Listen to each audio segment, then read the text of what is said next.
chance that you would take a professional bout in the future after Mike, or is that off the table? Let's own it. Let's own it. It's been talks. It's possible. Okay, so not totally against that possibility. No, not at all. But we just don't know. Both in the prime, I would probably pick Mayweather to win, just like I would probably pick Pacquiao to win, both in the prime. Ooh, to beat Crawford. Yeah, I think so. Prime for prime? Nice. Yeah. But is Crawford one of the greatest of all time? 100%. There definitely he is. He's number one right now. Number one. This is his generation. This is his timeline. He is the king right now. Floyd Mayweather has broken his silence about stepping back into the ring in 2026. He confirmed that his first appearance will come this year in the much-discussed exhibition bout against Mike Tyson. While stressing that the Tyson fight is not official competition, Mayweather surprised many by revealing what could come next. He explained that discussions are underway for a sanctioned professional match, with Terence Crawford emerging as the likely opponent. According to Mayweather, both his camp and his partners are actively working to finalize the details for his long-awaited return. Everything is going great. I feel good. Working hard each and every day. And I can't wait for 2020. Whenever boxing fans bring up fantasy matchups, Floyd Mayweather's name always finds its way into the conversation. Despite being retired, his shadow still looms large over the sport, with endless debates on how he would fare against today's elite fighters. Recently, trainer Robert Garcia weighed in on the hypothetical clash between Mayweather and Terence Crawford. Garcia pointed out that while Mayweather's record is flawless, he never captured the undisputed crown the way Crawford and Manny Pacquiao did. Even so, Garcia admitted that Mayweather's unmatched skill set and commanding presence would still make him lean toward Floyd if that dream fight ever came to life. With his accomplishments, the only man to ever do 3 weight divisions undisputed, is he now a part of the greatest of all time conversation? And not of this era, but of all time. Definitely is the greatest, one of the greatest of all times. There's still greats out there. There's still, his era or last era, with the Mayweathers, with the Pacquiaos. I think he's, already accomplished more than Pacquiao was 8 divisions, so we have to, we could argue there because Pacquiao was, 8 division is almost impossible, and he did it. Mayweather never became undisputed. He's a 5 division champion, but never became undisputed. Never really followed that unification, stuff like that. So I think when it comes to accomplishments, I think he's already done more. Adito explained that Floyd Mayweather's legacy can be seen in 2 legendary forms. First came Pretty Boy Floyd, the fearless young star who relied on blistering speed, relentless pressure, and razor-sharp combinations to overwhelm opponents.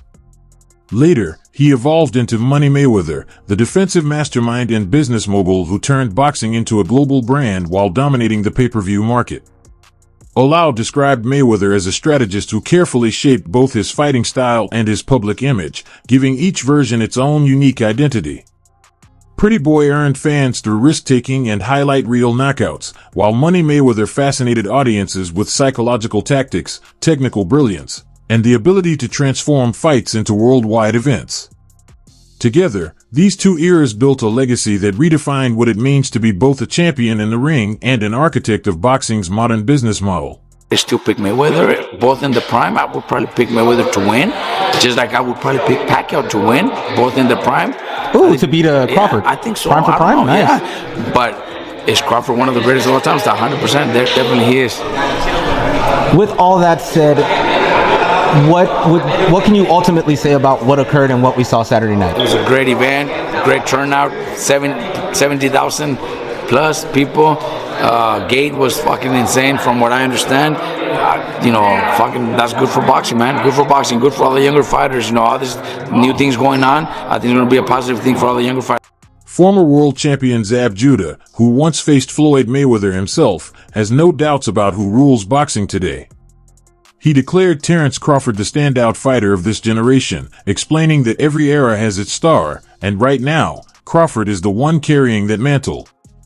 Judah pointed back to Canelo Alvarez's bold remark that Crawford might even surpass Mayweather, noting that such a statement shouldn't be dismissed. In his view, Crawford has already proven his greatness by conquering multiple weight divisions and dismantling elite opponents without anyone finding a true weakness in his game. While Judah respects Mayweather's unmatched legacy, he made it clear that the present moment belongs to Crawford. To him, comparing different eras is natural, but in today's landscape, Crawford deserves recognition as the #1 fighter. I'm sorry. He's a genius. He is a fucking... You know, when I get bored with today's crop of boxers, and Terence, to be fair, has kind of helped me out of my boredom, but sometimes I just go on YouTube and I watch the 24/7s and then I watch the fight. I'm not joking. I watch the whole fucking episodes and then I watch the fight. And my guy is a genius. A genius. There will always be an argument, oh, you should have fought that person then. And I get it. I get it. Right? It's kind of the argument you can't throw at Muhammad Ali, right? You could throw that argument at Floyd. But dude, unbeaten is unbeaten. Unbeaten is unbeaten. Multi-weight world champion is multi-weight world champion. Do you know what I mean? I've never seen a boxer so like, I'm going to work you out, and then when I work you out, you're done. Shall I repeat that? I'm going to work you out, and when I work you out, you're done. And Floyd had this thing where first 2 rounds, you think, oh shit, man, this guy's in this fight, and then he works you out. And then he works you out. Floyd, Pretty Boy Floyd was better than Money, but Money Floyd had obviously the fights, right? In terms of the fights that brought all the eyeballs onto him, Oscar De La Hoya fights, you know what I mean? That Pretty Boy Floyd, obviously, look, Diego Corrales is probably the best performance really from Pretty Boy Floyd, right? Corrales, I think, was unbeaten at the time, and look what he did to him. But Money Floyd brought the eyeballs on. That's when he started being controversial. Genius outside the ring in terms of marketing, genius inside the ring in terms of defensively, offensively as well. People don't give him as much credit offensively.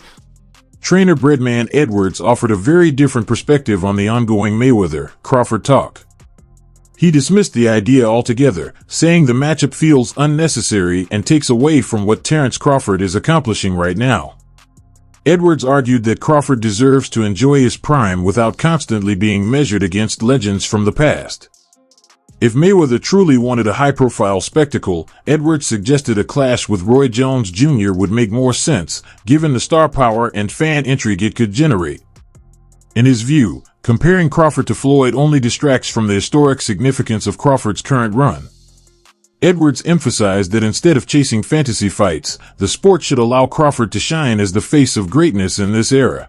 This is his generation. This is his timeline. He is the king right now. Just seen in the press conference, Canelo said that Crawford's better than Mayweather. What do you think? He's not lying. He fought him.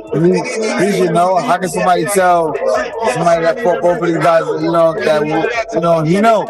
If anybody would know, Canelo would know. What do you think's next for both? I don't know. Too early? You like to see a rematch? Rematch always sound good. But in a rematch, it'll be the same thing. Yeah. Cool. Matter of fact, in a rematch, I'm predicting stoppage earlier. Yeah.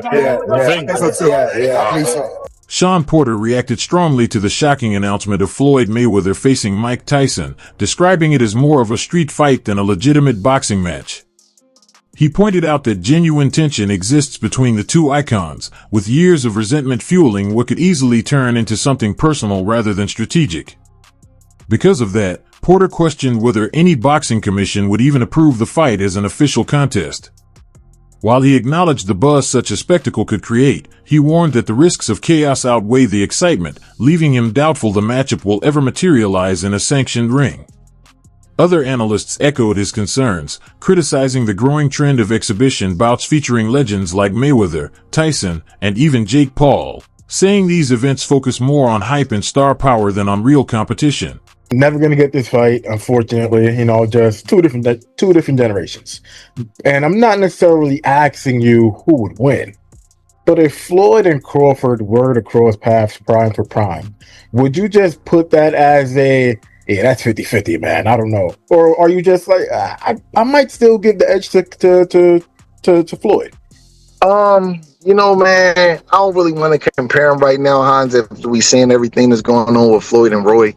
You know what I mean? And, and they competitive guys. Next thing you know, Bud and Floyd to be mad at each other, man, and wanting to fight because people is like putting them against each other. Let's just enjoy the moment. I don't know. It's a close fight. You know, it's things Floyd do better. It's things that Bud do better. But I'd rather not say, because I'm not going to just lie and just say nothing, like, and make up something just to. I got my opinion on, you know, how the fights would go, and, you know, but I think we should just let the man enjoy his great moment. He's a great fighter. And I see a lot of immature stuff, and I don't like the way things is going with Floyd and Roy. They two guys that a lot of the younger guys look up to, and they taking shots at each other in the media because of the who's better and all that kind of stuff. So, you know, I just want to see Bud enjoy his moment. And, you know, unfortunately, they didn't fight. You know, they could have made, they kind of two different eras, though. Even though they was fighting at the same time, Floyd kind of was doing his different thing over there with PBC, and Bud's a lot young, about 10 years younger than him. So it didn't happen, and we got to just live. Critics argued that even Jake Paul's exhibitions failed to truly satisfy fans, raising questions about why boxing keeps turning to retired legends instead of showcasing today's active stars. To many, this reliance on the past highlights a deeper issue. Current fighters aren't drawing the same mainstream attention on their own. Analysts warned that if the trend continues, the sport risks leaning too heavily on nostalgia and drifting further away from the spirit of real competition. Next voice. Joe Rogan weighed in on the potential clash between Floyd Mayweather and Mike Tyson by zeroing in on their personal history. He explained that Floyd has never been fond of Tyson, and that long-standing tension could easily spill into the ring. Rogan speculated that this might push Mayweather to abandon his trademark defensive style, possibly even going for a knockout to settle old grudges. While Floyd has rarely chased stoppages in the later part of his career, Rogan noted that raw emotion can shift a fighter's mindset. For him, the idea of Mayweather stepping out of his cautious comfort zone is what makes this matchup fascinating, even if the chances of it happening remain slim.